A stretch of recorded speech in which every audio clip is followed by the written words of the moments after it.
Bonjour à toutes et à tous mes amis chez Cuisine Malia, vous êtes les bienvenus.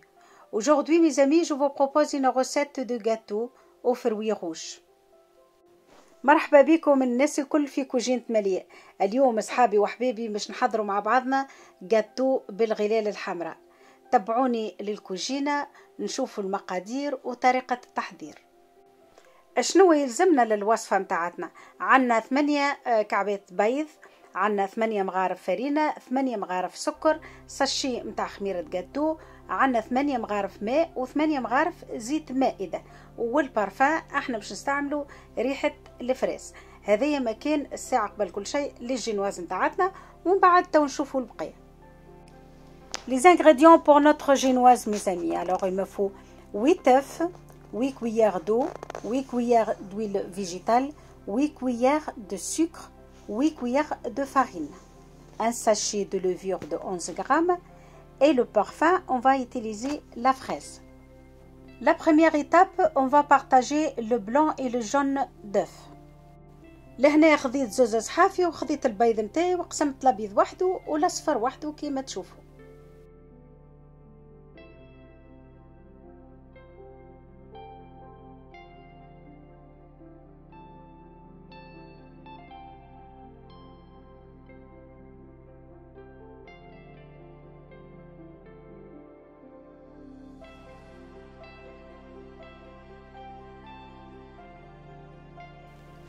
Une fois mes œufs elles sont partagées, j'ajoute au blanc d'œuf le parfum de la fraise et je prends mon batteur.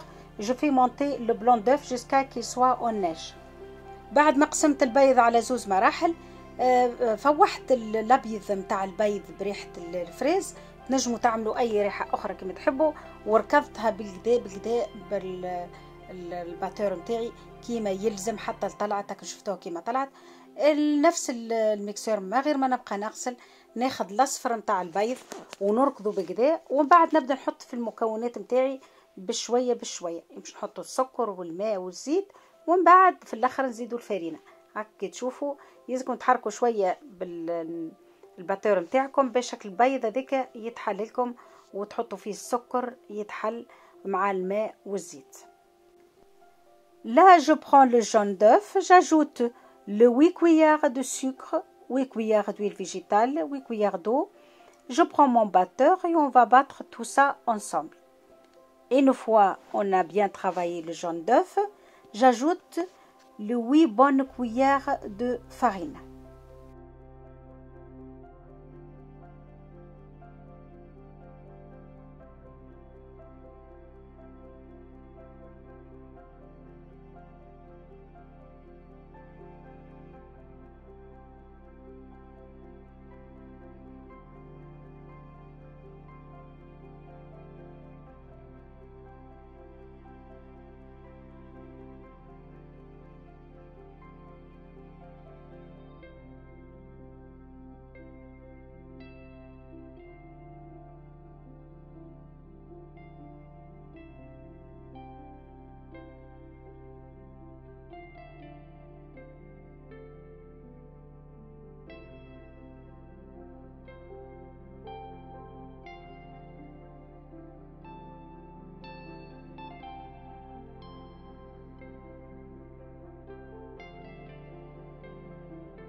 Le jaune d'œuf, il est bien battu avec la farine et le sucre.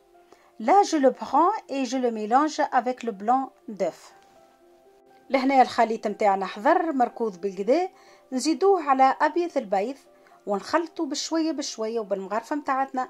منبدوش بالركاضه ونبدو نركضوا، لا بالمغرفه ولا بالفوي متاعنا، ونبدو خلطه بشويه بشويه حتى يتخلط الخليط هذاك الكل مع بعضه. ونشعلوا الفور متاعنا على 180 درجه، وردوا بيكم تاخذوا الباتير متاعكم تبدو تخلطوا به. راهو الجينواز متاعتكم تفسد لكم والجاتو يكون مش ناجح. هنا بالمغرفه راكم تشوفوا عينكم ميزانكم بشوي بشوي حتى يتخلط الخليط هذيك الكل. ومن بعد تحطوه في البلاتو. انا مش نعمل على 4 مراحل، يعني مش نقسم الجينواز هذه اللي حضرتها مش نقسمها على 4 مرات، يعني في الترتيب. انتم تحبوا تعملوا بلاتو كبير على مرتين طبقتين وكهو، تحبوا تعملوا على 4، تحبوا تعملوا على 5، كيما تحبوا انتم، وتجتوا حسب البلاتو متاعكم. راكم تشوف كيفاش الخليط متاعي مزيان على الاخر ومخلطته في عقل عقلي، مانيش مزروبه، في عقل عقلي باش الابيض نتاع البيض ما يهبطش. لهنا ناخذوا البلاتو تاعنا ولا مش نحطوا فيه مش طيبوا فيه، ندهنوه بشويه زبده ولا ديمولاج اذا كان متوفر عنها، ونشعلوا الفور على 180 درجه. ومش نحطوا الجينواز نتاعتنا ما بين 5 و10 دقائق، يعني ما تفوتهمش، ما تفوتش 10 دقائق باش تطيب والجينواز تكون نتاعتكم مزيانه. Une fois mon mélange est prêt, je prends mon plateau, j'allume mon four à 180, j'étale mon plateau avec du moulage ou de beurre et je le mets au four entre les 5 et les 10 minutes. Il ne faut pas dépasser 10 minutes pour cuire votre génoise.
Là, ma génoise, elle est prête, elle est magnifique.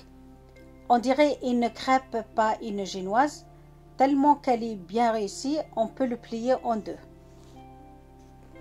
الجينواز ما شاء الله حضرت تحفون الاخر، ناجحه 100%، كأنها كريب ماهيش جينواز. لدرجة نطووها على 2، معناها الجينواز ناجحة 100%. وكي تبدا الجينواز ناجحة راهو الجاتو بقدرة الله يجيكم ناجح. لهنا ناخذ بلاتو، ناخذ بابي كويسون، نحط ما بين الطبقة والطبقة. إذا كان باش نعمل الجاتو نتاعي بعد سويعة ولا سويعتين، يعني نحط ما بيناتهم طبقة نتاع بابي كويسون باش ما تلصقش. راهو الجينواز نتاعتكم تنجموا تحضروها حتى نهيرين قبل ما تحضروا الجاتو نتاعكم، نجموا تحضروها قبل بجماعة زاده كيف كيف، تحطوها في الكونجيلاتور وتجبدوها وقت لحاجتكم، تحضروا الجاتو نتاعكم وقت اللي يساعدكم. معناها راهي الجينواز هذيا قيدوها عندكم حاجة ممتازة على الآخر.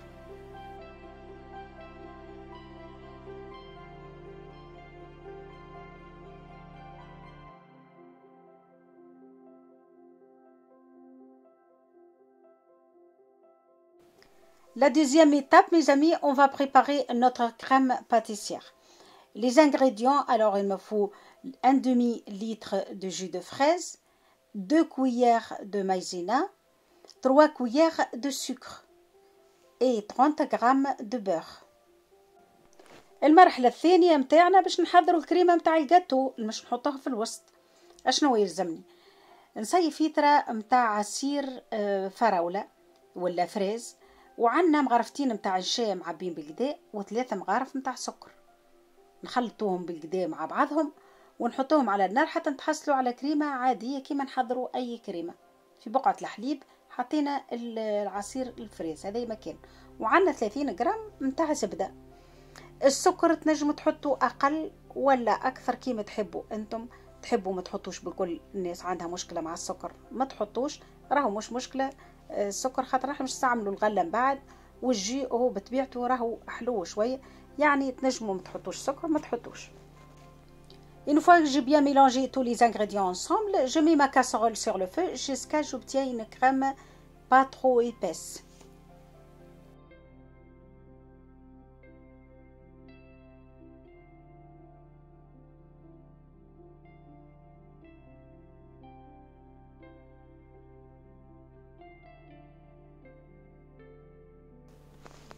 الكريمه متاعتنا كيما شفتوا حضرت، ماهيش عاقده ياسر، تكون متوسطه في الوسط. توا لهنا باش نزيدوها 30 غرام نتاع الزبده ونخلطوا بالكدا بالكدا.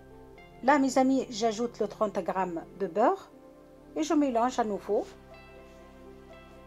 وماذا بكم الزبده تخلطوها بالكدا مع الكريمه باش تكون خليط متوازن.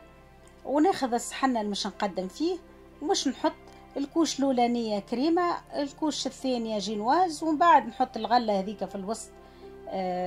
اذا كان ما عندكمش الغله هذه ماهيش متوفره تنجموا تعوضوها باي نوعيه اخرى نتاع غله، ما تعطلوش على الغله هذه. احنا الباز نتاعنا هي الجينواز تخدمت، واعطيتكم الفكره كيفاش نعملوا كريمه. ومن بعد الغله تحطوا اي نوعيه نتاع غله انتم تحبوها، تنجموا تحطوا رمان، عنب، بنان، مدنينه، ايش تحبوا انتم وتشتوا. Une fois ma crème elle est bien mélangée, je prends l'assiette de présentation, je mets une couche de crème après la génoise, une couche de crème et je mets mes fruits rouges et ainsi de suite jusqu'à ce que je termine les 4 génoises.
الناس اللي ما يحبوش ياسر كريم وما يحبوش ياسر سكر ينجموا يكتفوا بالزينه هذيا، وكا هو ما يحطوش كريم شانتي ابري.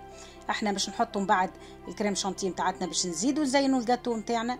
فما ناس ما يحبوش الكريم شانتي ينجموا يخلوا الجاتو نتاعهم بالطريقه دي، ويكون وصفه مزيانه على الاخر وبنينه، خاطر مجربتها يعني ما تسحقش باش نزيدوا حاجه اخرى.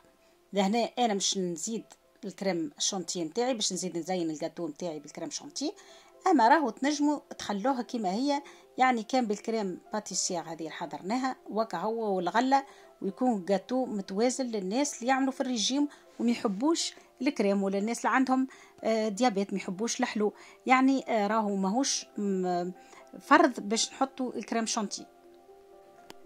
La troisième étape et la dernière, on va préparer la crème chantilly. Là, je prends la crème chantilly en poudre, j'ajoute de lait et on va le travailler avec notre batteur jusqu'à ce qu'on obtienne une crème très épaisse. Pour les gens qui n'aiment pas la crème chantilly, ils peuvent garder le gâteau qu'avec la crème pâtissière. Là, mes amis, votre crème chantilly, il faut qu'elle soit trop épaisse pour que vous pouvez garder votre gâteau 2-3 jours au frigidaire. الكريم شانتيه متاعتكم ماذا بيكم تكون عاقده باش الجاتو نتاعكم تخلوه نهار ونهارين في الفريجيدير وما يقالوا حتى شيء. ديما كي نحضروا جاتو ومش نحضروا بالكريم شانتيه نحضروا زايد، واذا كان نخدموا الجاتو على راحتنا، واذا كان افضل نعبوه في بوات ونحطوه في الفريجيدير وما تقع على حتى شيء. الكريم شانتيه متاعتكم 4 أيام ما يقع على حتى شيء. اذا كان مزروبين عليها تنجموا تخدموا بها جاتو اخر، تنجموا تخدموا بها جلاس، تزيدوا غله بركه مرحيه وتحطوها كما هي وتحطوها في الكونجيلاتور ويكون جلاس يكون مزيان.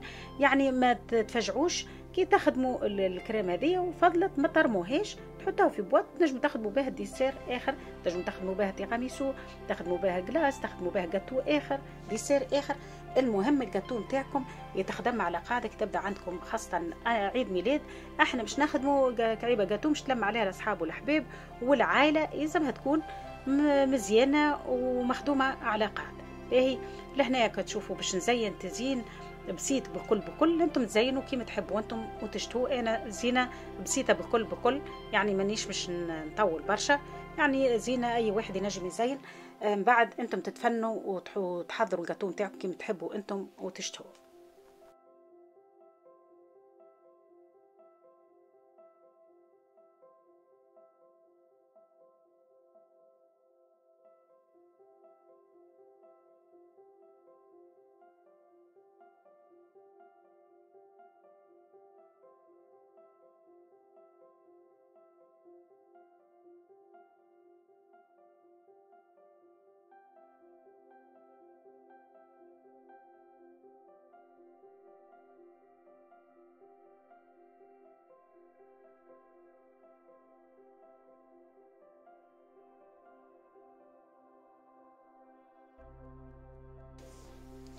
Voilà, j'ai terminé avec la crème chantilly. Il me reste un peu, je prends un bocal et je le mets au frigidaire pour un autre dessert. Vous pouvez mixer des fruits rouges, vous l'ajoutez à la crème et vous le mettez au congélateur comme une glace. Vous pouvez l'utiliser pour tiramisu, pour plein de recettes. Le plus important, il ne faut pas jeter qu'est-ce qu'il reste.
Et à la fin, il me reste un peu de fruits rouges. Je prends mon mixeur, j'ajoute un peu de sirop de fraises et je le mixe et je l'ajoute à mon gâteau. بعد ما كملت تزيين الجاتو فضل لي شويه غله، حطيت عليهم غرفتين نتاع سير ورحيتهم كيما تشوفوا بالطريقه هذه وزدتهم للجاتو نتاعي. Voilà mes amis, notre vidéo elle est à la fin. J'espère que vous avez aimé ma façon de le préparer ce gâteau.